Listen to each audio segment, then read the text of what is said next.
think I need to speak to me about my bio. Actually, I did setting a little bit too high, I suspect. I wasn't supposed to be speaking in front of you for the next sort of 30, 40 minutes. Patrick was going to talk to you about sustainability, but yes, as was mentioned, you've done well. But desperately does want to get back and talk to you in the future. So please bear with him. He is fine. He's out of hospital, and but he's very keen to speak to you in the future. Did you give me his notes and his presentation on sustainability? And that certainly is not part of my bio. I'm not an expert on sustainability, so I won't be able to talk to you about that today. But what I want to talk to you about a little bit more is about how CPA hangs together. And I'm going to talk about CA as well. Andrew, you please yell out if I get any of this wrong. I'm a CA and a CPA member for a very long time before actually starting at CPA a couple of years ago. So I think I've got a bit of understanding how it all works. But I think when I was a CA and a CPA member before working there, I didn't really engage. The reason I didn't engage was I didn't really understand how it all worked. It was too confusing and I was too busy. So I guess what I'm going to talk to you today about is how CPA and how CA sort of hang together. They're quite complex organisations. So I'm going to talk about that. I'm also going to talk about what members at Stain they need and how we're looking to support them. And I know CA do a similar thing in relation to trying to understand what members need. And then finally, I'll sure I'm going to end it, but I'd really like this to be very much a Q&A. So please don't let me ears talk at you for the next 30 minutes. We'll get exceedingly tired of my voice. My voice will decay away to nothing at some stage. So if there are any questions, please do let me know. As mentioned, I am the General Manager of Victoria, and I have an amazing team. One of the most amazing team members is a girl called Natalia. She's Ukrainian. She's got a master's in applied mathematics. She is probably one of the smartest people I ever came across. And I was having a conversation with her maybe 6 months ago, and I said, how on earth do I explain how CPA hangs together? Because we've got staff, we've got members, we've got volunteer members. And from time to time, Natalia, and some of you might have met her already, she looks at me like I'm unbelievably stupid. And in her mind, I suspect I possibly am. But she gave me one of those looks, and generally when she gives me one of those looks, I realise I'm about to be given an absolute piece of gold. So the ears prick up a little bit more than usual, and I really listen. And what she said was, it's obvious, Richard, it's a tree. Okay, thank you, Natalia, I appreciate that, it's a tree. Can you just explain that to me a little bit more? She said, well, it's a tree, Richard, and you know how a tree works. It's got leaves, it's got branches, it's got roots, and without all the three things working together in synergy, do you actually have a truly working membership? Okay, great, I'm getting there, I'm coming on the day, explain to you a little bit more. She said, well, obviously, she loves to use the word obviously, which makes me point. Obviously, Richard, the leaves of the tree are our members. The branches and the trunk of the tree are the staff, and the roots are our volunteer members. Okay, fantastic. So what does that look like? Well, the leaves are members, that's absolutely right. So I'll talk to you about the internal working of CPA, and I'm confident CA, again, Andrew, you need to yell out when I get this wrong. We have a shared, a shared service sort of function for your IT and finance, that sort of thing. It shouldn't be a surprise to you. We also have a group that have focused on public practice. Public practice members have a completely different need to corporate members than they will be public practice members in the audience here. But we actually have a group that are purely dedicated to supporting businesses run their own business in that public practice space. We have an education and professional development team. These guys are focused on completely creating the program and supporting people, supporting members in the professional development. Absolutely critical. So those of you who have completed the program or came across an MRA and had to complete 1 or 2 units, depending on where you're coming from, would have definitely been involved with the education professional development team. Everyone's got a marketing team. We're all accountants in the room in this nice space, safe space. We kind of know what they do. It's not a lot, but we have a marketing team as well. The policy advocacy team, now these are the unheralded heroes, and this is where, thankfully, CA and CPA do work really well together now. The policy teams do work together on a regular basis to really try to impact what's happening within policy. During COVID, you saw an enormous shift in the work they had to do. All their relationships, I'm again presuming CPA were similar, all the relationships were born at that federal level. Overnight, states held all the power during COVID. So there was an enormous amount of work the policy advocacy team had to get involved in to really start to shape policy. Where you can see an enormous difference between state governments who engaged versus those that didn't. New South Wales government did not engage us at all around how COVID bonuses and support was going to be provided, where the Victorian government did. And the difference in the way it was rolled out was significantly enhanced in Victoria because they were listened to by the people who truly knew what was going on, where you were truly being advocated for by your membership organisation. And finally, but most importantly, you've got the member service guide. So that's where Andrew and I were predominantly. Getting out there, supporting our members, supporting the employers that work with our members, supporting the universities and what they need to do. That's how most of the staff sits together. But there's an incredibly important group that I'm just about to talk to you about. We have an amazing group of members who give us their time. They do it because they love it and they believe in the need for the accounting profession to flourish over time. And they're what I call our volunteer members. In Victoria and across Australia, we have what we call committees. The committees come together a couple of times a year, 4 to 5 times a year, and they talk to us about special interests they have. So to give you an example, we have a public practice committee, we have a corporate committee, we have a not-for-profit committee. What their focus is trying to tell them, making sure they feed up to us what is actually happening at the coalface. So CPA and CA can go out and create content or meet the need that these members have. In Victoria, we have branches. So our branches that look after our regional members. So I can't speak to CA, you want to throw us the numbers, but at CPA, we've got 30,000 members in the Melbourne metropolitan area in Victoria and about 7,000 in the region. So I presume the vast majority of CA members in Melbourne. CA has 25,000 There you go. All right, so again, the focus is on making sure we're doing and supporting members where they are. We have a divisional council. So divisional council is elected by CPA members. Quite literally, you determine who sits on it. In Victoria, we've got 13 members on that divisional council. Again, the role they play is they speak directly to the exec, and most importantly, they talk to the board. So that is the mechanism for feeding up challenges that members have, so they get right to the point where decisions are made. Both CA and CPA are member-led organisations, and they're set up this way to ensure that your needs are being met and there is a system for you to communicate up.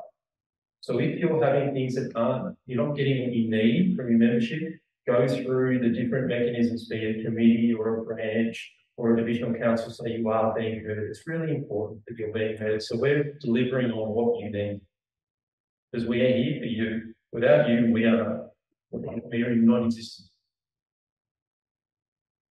Of the 13 divisional councils in Victoria and the other states have a similar makeup, we have what we call one representative, what we call the Appointments Council.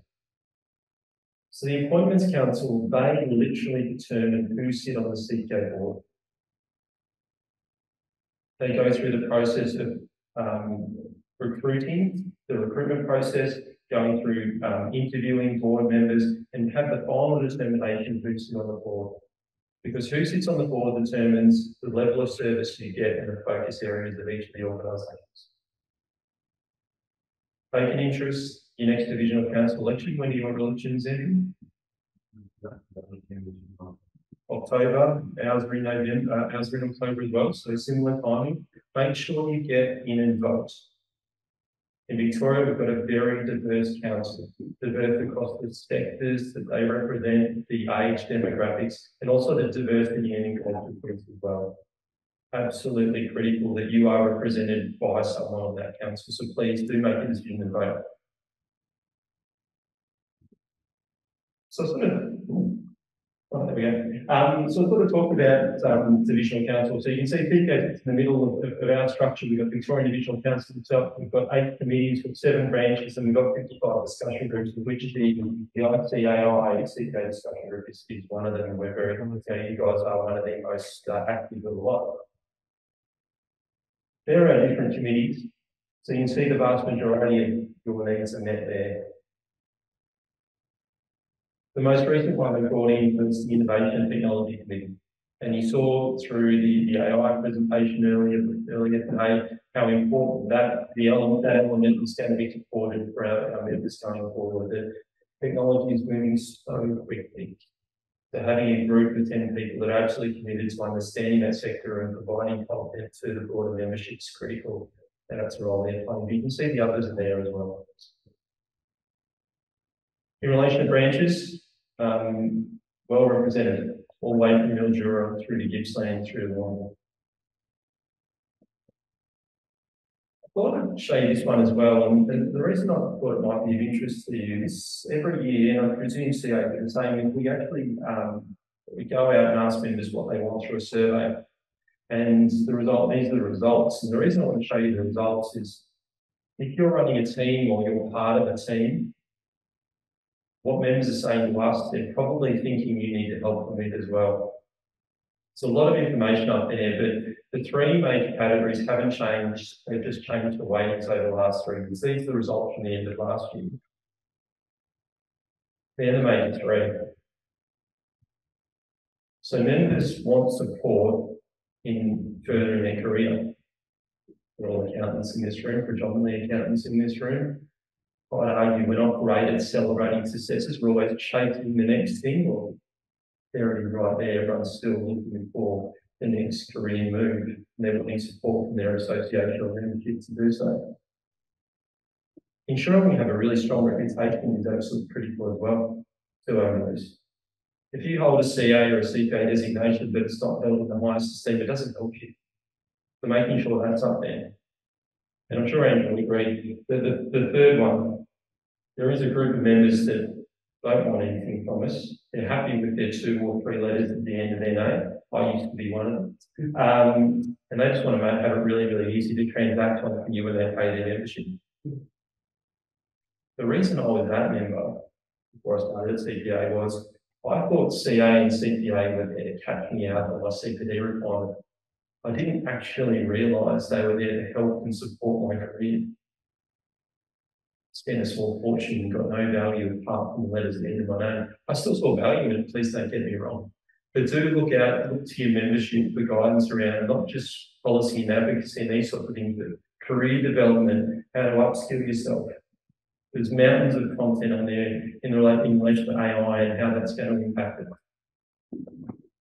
I made the mistake over Christmas of jumping on ChatGPT. Wow. I thought for a moment, so I was saying it to someone, I was originally typed in there romantic poem for my wife's 40th.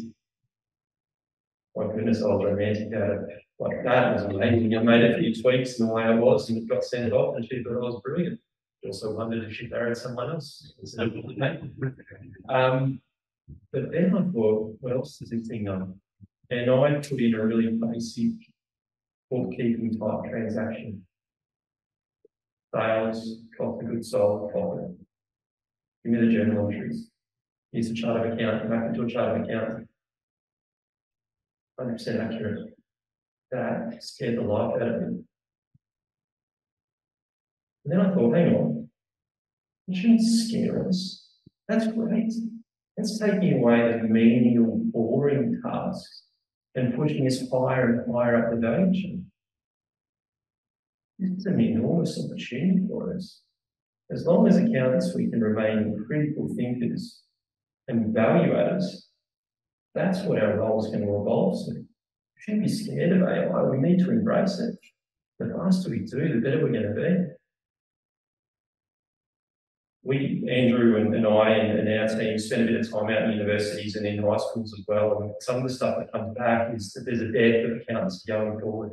There's less and less people taking up accountancy than ever before. It's really quite concerning. There are 834 schools in Victoria who are completing high school accountancy. We're one of the few states where accountancy is actually subject to New South Wales that don't actually have accountancy at all. It's staggering. What was surprising to me was that while the number of the schools doing it hasn't really changed over the last few years, there are far more students doing business management than accountancy. Apparently, accounting isn't sexy. I shouldn't be the face for the model to suggest that we are sexy. However, we are. And what we desperately need to do is get out there and communicate what we actually do in our roles every day. We aren't bookkeepers. We don't do just debits and credits, but I can completely understand why high school students think that that's the case. I was looking at the curriculum last year, and the curriculum really hasn't changed since I was there. It's a little while ago, it's when you were there. But CA and CPA are involved with the review of the high school curriculum next year, and we're going to try to shift it. Are we going to see enormous changes to it? I suspect not, but hopefully we can start to move them on that journey away from debits, credits, trial balance sheet, profit and loss towards the critical thinking elements, because I think that's what children should say that the next generation want to do. And arguably that's what they will do. We just need to explain to them that accountants are that way inclined. Finally, and sorry, this is very CPA.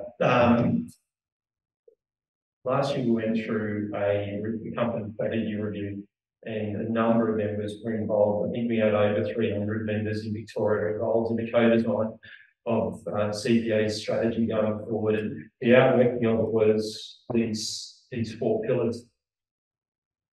So don't be too concerned about interdisciplinary. That's just transferable skills in my simple mind. It's the soft skills, stuff that AI can't do, but just yet. Hopefully never. That's my only differentiator at the moment. Please don't take that way. So understanding the soft skills, the ability to communicate, the ability to critically think and communicate in a manner that people can understand is that first one. Lead and advocate for the profession, well, we do that through our policy mappings thing all the time. And we'll continue to do that. Build our ecosystems of members and strategic partners. This is a perfect example of it. I watched some of the networking that went on in here today. That is the sort of thing we want to bring to the fore.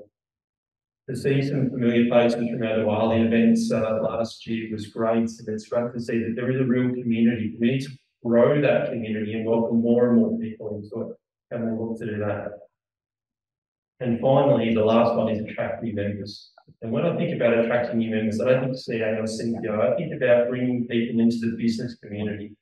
That's what it really needs to look like. We need to shift this mindset of high school students that accountancy is debits and credits. We need to shift the mindset of first-year university students that are starting to decide where their career is going to go and drag them away from sports management and HR and pull them towards a far more exciting career in accountancy and finance. That's the challenge we face. And we need everyone to be involved in the solution. So the next time you're at a barbecue and someone asks you what you do, don't immediately say I'm an accountant. Well, I tell people that I work in sales and strategic thought. My wife doesn't like that. She thinks sales is a dirty word. No, not at all. If you'd rather call me an accountant, well, that's fine, as long as she doesn't call me an accountant and say I'm wearing a cardigan. Nothing wrong with cardigans, please don't get me wrong. I do love Excel as well, but I'd much rather get out and talk to people. And that's predominantly what our role is as accountants going forward. I'm sure we all agree. I've spoken more than enough. Well, now is certainly starting to go dry. I welcome any thoughts any of you may have. And please forgive me for this somewhat cobbled together presentation. When I opened my email at 9:30 this morning and found out I was presenting to you all in 30 minutes, it was quite a shock to the system. But anyway, we got there. Love to hear your thoughts, Andrew. Is there anything you'd like to sort of add? Richard, everything you said is so aligned, how Australia, New Zealand, and the work we do. So I'm grateful to be sharing how our obviously work together. I'm grateful to you talking about that and the organisations. There's so much consistency there. There's so much alignment there. The language you use with your presentation is very consistent with the language we use with members in the marketplace. And so, yeah, I'm grateful to you for the share because it probably means I don't have to double similar data slide. But if that makes sense, consistency in the line. There was nothing nice about it, but I was trying to steal your content, hopefully. Now look, and this is the thing, you know, we are a broader accounting and finance community, and I think that's where as we come together, that's where our real strength lies. I googled on the way in on the I jumped on a search on the way in the car. 836 jobs if you're a CA or a CPA currently outstanding if you live within 30 kilometres of Melbourne. Yeah, we talk about shortage of talent. It's significant in the accounting and finance fraternity as well. I'm not suggesting that's they're all junior or senior business explained there. There's an enormous opportunity for us all. And there's going to be opportunity for people coming to Australia as borders open. So making sure this community remains strong and you continue to welcome more people into it and who feel comfortable is going to be really important. Not just the happiness and health of this community, but more broadly, the Australian accounting and finance community as well. I will now stop, unless there are any questions.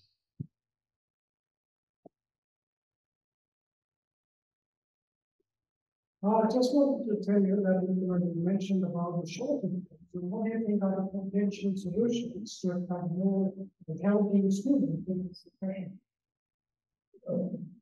Great question. How do we bring more accounting students into the profession? I think it starts in high school.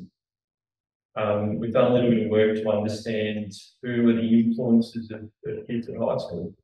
And the major ones are their career counsellor. They don't really know what accountants do, so we need to educate them. Parents, with the greatest respect, unless they are an accountant, and if they are an accountant, their kid doesn't want to be an accountant. Based on my answer, anyway. Unless they're an accountant, they don't know what to do. So there needs to be an enormous educational program away from what this perception around what accountants are versus what we actually are. And that's where I know Andrew and I will be working more closely together in the high schools to support that. Even accountants, teachers, unless they are been out in industry, how to do whether they're sort of educated to how to do the textbook. So we really need to get out there and educate and show people what we are, that we are articulate people, we are people oriented, that we are problem solvers. We do look forward, we don't just look backwards at what's happened. We shape business, not simply report on it. Sorry, long answer to a short question. It's not an easy one, but it'll take a long time. Just the education and professional development, like you just want to know like value for membership, like I just want to give an example. The membership fee we pay here is 10 times more than what the Institute of Chartered Accountants of India charge. What do we get in terms of value back, in terms of continuing professional development? I know there's a lot of resources, but just comparing the institutes, what they charge, what do we get back in value? It's a really good question. I'll leave it to Andrew to answer that one. I think it's, for me, the value to me comes, letters, as I mentioned, at the end of my name means that I could command a particular income when I go out. It basically puts a floor on what I'm able to earn. I think that's probably where I've seen enormous value. But if I didn't have that, I wouldn't have a floor in my income. In relation to professional development, there is mountains of complementary content. I don't have the CA content too well, but I can tell you there's mountains of complementary content on the CPA website that you can access whenever you want. Why is it 10 times more expensive than India? You would probably be best placed to tell me about it than I would. I just don't know. I'd be surprised if you paid 10 times as much here, but maybe you are. I don't know. I'd like to think you paid 12 times as much. Thanks, Richard, for the presentation, and I really like the language and the concept of hey, it's not just CA or CPA. We think talking about the company professional finance professional as a whole. So that's really good. One of the things, and particularly with this community, I wanted to ask is a lot of new, chartered accountants from overseas bodies, and I mean chartered accountant bodies come here. And eventually they will become a member of CA or CPA. That's what that happens. What is the thinking within CPA or CA about how to help these newly arrived, highly qualified, very competent professionals to integrate in the society here professionally? When people like us may understand their qualifications, their experience, but the business may not really comprehend that. They just want to see, as you said, the 3 letters CA. That's what they used to. How can CPA or CA help them integrate professionally? Is there any thinking around that? Yeah, so CA and CPA had a mutual recognition agreement in place with ICPA for a number of years. So that means the CA India members can come to Australia and complete 1 or 2 units. Forgive me, Andrew, I'm not sure about CA1, and have an Australian designation, which I think helps in that regard. But I think the key to it is bringing people together. And I don't know about you, but the vast majority of my roles I've not got through Seek. It's through people who know me and people who've got to know me over a period of time. So trying to build those communities to bring people together and the network. And I think that's probably the greatest challenge now. I've migrated from to England back. So is it similar? Possibly, but most of my jobs in that aspect was around people I knew, and they came from being mostly field places. Even one job, I literally was wandering down Collins Street and bumped into a guy that I worked with 10 years ago. We had a 2-minute conversation, and they needed a project manager to start in 2 weeks' time, and I was in the market. Yeah, you wouldn't dream of these things going on. I'll tell you the story. I got the CPA, that was a 40 slip, wasn't it, Andrew? It's about being known and trying to create a network where people are comfortable and have a with like-minded people. I think is really important to bring people together and people reaching their success part they can when they're outside of their comfort zone. Yeah, no, I absolutely agree with the networking. I was just curious whether there is any conscious thinking within the CPA body about, hey, we've got all this enormous talent, and we spoke about 800 something job vacancies. Yeah. How does the industry body play a role to integrate them? Is it just So we looked at a number of things in relation to job boards and all that sort of stuff. I don't know if I would say doing in that space, but we sort of came to a realisation that most people, when they're looking for a job, want to go to 1 or 2 places, and they go to an aggregator like a Steve or something like that. If we add an additional job board for members, it's not going to be as well frequented. So we thought we'll leave that to one side. If we can start to bring members together and people that are looking for jobs together and employers that are in the market, staff, and especially in that graduate space, it's quite easy to do. If we bring people together, the jobs will naturally come off the back of it. So I guess that's the way we're going rather than any sort of platform sorts. I'll just add a comment here, right? Someone who's going through the process. If we talk about someone who's going to be one of the most really experiment, I guess, in the world is the question is, someone who is a professional owner who's gone through that, do I really need to be in the exam? What I'm trying to say is there's a knowledge that needs to be applied. And there is every possibility if you would buy a 1 or a 3 member shop, come in, go through the changes which we expect to get. But minor changes, but the professional who has got his job, I think, knows something that's schools, that's in the business. Once you need that, it's difference. It's no exam required, it's a 1 day work. And something for the whole cohort who would actually follow the so the country and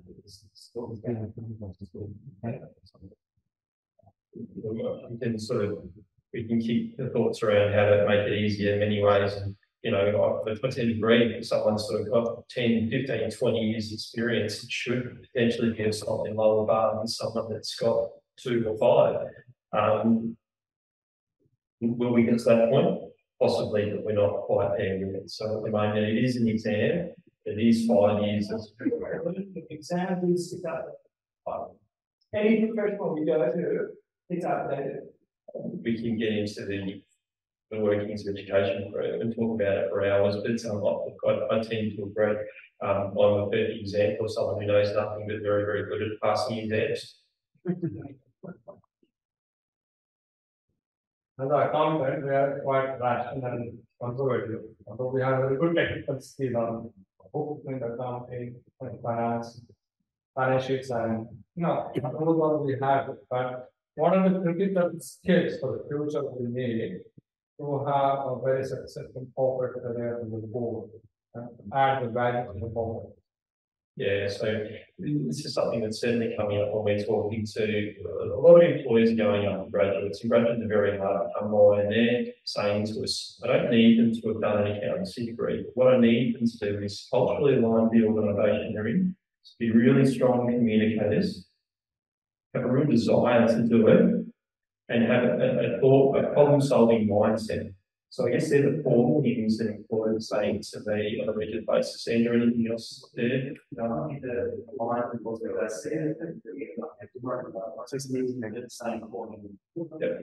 So it's the soft skills. I think is probably the best way to sort of describe it. I think one of the things that we don't do well is most people don't interview well. So a CPA currently going through a program where we're putting modules in place where you can start to improve how you interview, so you can be successful when you get that opportunities. The opportunities don't come as regularly as they may wish them to.